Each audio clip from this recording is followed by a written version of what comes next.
مان رہی میرے پاکستانیوں، عمران خان جو ہے وہ آپ کی جنگ لڑ رہے ہیں۔ عمران خان نے 26 سال قانون کی حاکمیت کی جنگ لڑی ہے۔ عمران خان ہمیشہ پاکستان کا فخر بنے ہیں۔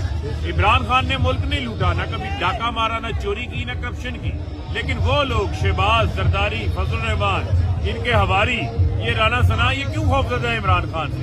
کیونکہ انہوں نے چوری کی ہوئی ہے، اس ملک کا مال لوٹا ہوا ہے، ان کی کانپیں ٹانگنی ہے، یہ انتخابات سے بھاگ رہے ہیں۔